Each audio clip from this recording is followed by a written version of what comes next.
Hey everyone, it's Veiled Shot, back at it with another Awaken Chaos Era video. This is going to be the 5 steps that I would take if I were to start a new account in Awaken Chaos Era. I will be starting a new account before global launch starts. That way I can kind of keep up with everyone that's starting at global launch. Alright, if you are enjoying these videos, be sure to leave a like, subscribe, and drop a comment, because I am making videos on the comments I made 2 already, and I'm looking forward to for more. And I have just created a Discord server. I'll drop a link to it in the description. Someone asked for it on stream.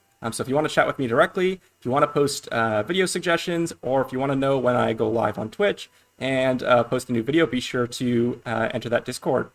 All right, let's hop right into it. And the first tip that we have is rookie summons. What are rookie summons? So for those of you that don't know, games like Epic 7 have it, but a rookie summon is a set of 5 summons, so 5 summons of 5, that you unlock when you're on stage 2-8 of normal. So we can go over here to normal. And you'll see once you beat chapter 2 right here on 2-8, you're going to be getting a set of 5 summons.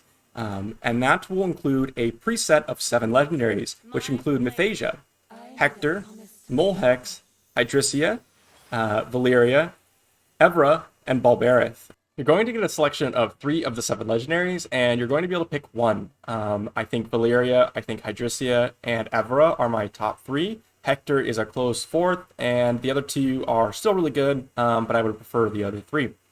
Now, in addition to your rookie summons, you're going to get 7 advanced summoning crystals.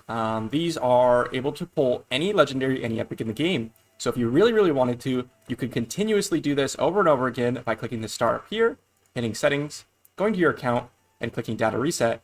You can reset to get exactly which legendary you want out of the rookie summons, and you can also reset, in essence, to get 7 legendaries in a row if you're that crazy. I mean, obviously that would take you a ton of time, but you could do it, although it's a super small chance.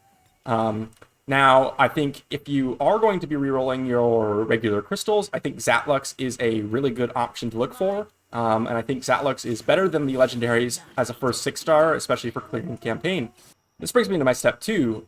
You want to go for your first 6-star, and how do you get it and who should it be? Well, for the purpose of this video, you're going to want to 6-star your damage dealer. I will be releasing a video later on a formula that I'll develop it, so you can kind of use that as a blanket for all your characters. But for now, just focus on your legendary that you got from your rookie summons, or a damage dealer like Zatlux that you'll be receiving from crystals.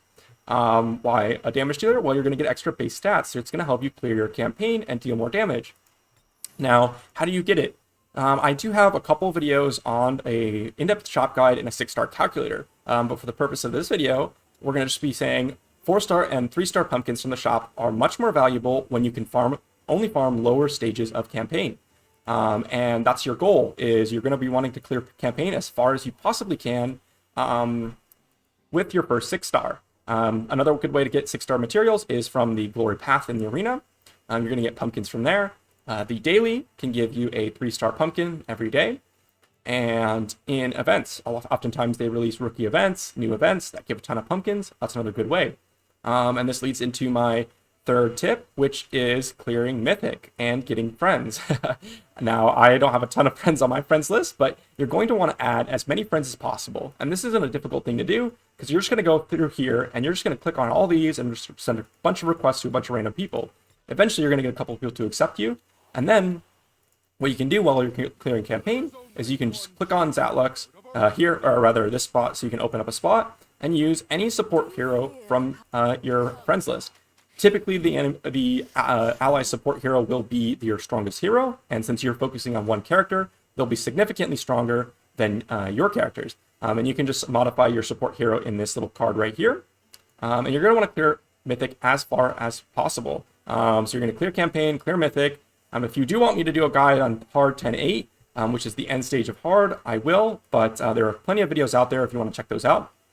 And then after you farm Mythic, or after clearing Mythic, you're going to want to farm Mythic. So if you cannot clear up to Mythic, then just continue to farm hard as high as you possibly can. Now this brings me to my step 4, farming glyphs. So glyphs are little scrolls of successive rarity, so from common to legendary, that you're going to be getting from farming campaign. You're going to get a higher chance of dropping higher level scrolls on higher level difficulties of campaign. So on Mythic, you're going to be able to unlock legendary glyphs. After you unlock legendary glyphs, all the other glyphs are much easier to obtain. So common, rare, elite, and epic glyphs are much easier to obtain. Epic and legendaries are the ones that are a little harder than the other ones, but the other ones get much easier when you get to mythic. And finally, step 5.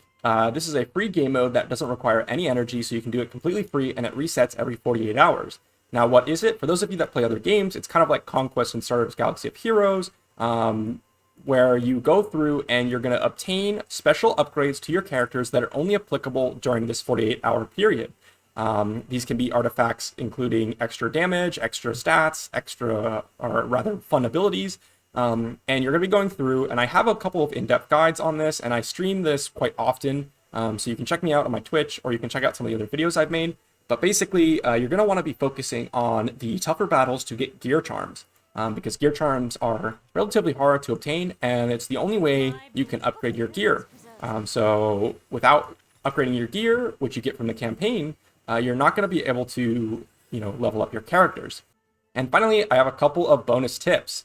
So the bonus tips include focus on these quests. During these quests, there's going to be little portions that you want to complete as you're clearing through the campaign. These are not retroactive, meaning if you complete this quest before you've actually accepted the reward from this quest, it does not apply, which means you're going to be wanting to go as efficient as possible as you're clearing through this.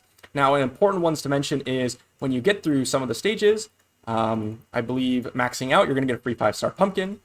Quick battle, you're going to get 2 pieces of 6-star legendary gear, which I still use, and a set of 6-star 4-piece legendary gear here.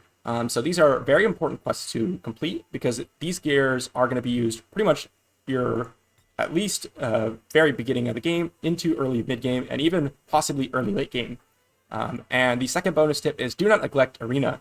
And I currently am Platinum 5. I am decently ranked high, but at the beginning of the game, you're going to be starting out in bronze. The battles will be really easy, and you should be able to auto them, but you get decent rewards from the glory path here, and you can use the currency in the arena shop for energy refills with meal coupons or hierarchy soul arcanas later on. And again, I do have a guide on shops, so I'm not going to go super in depth here.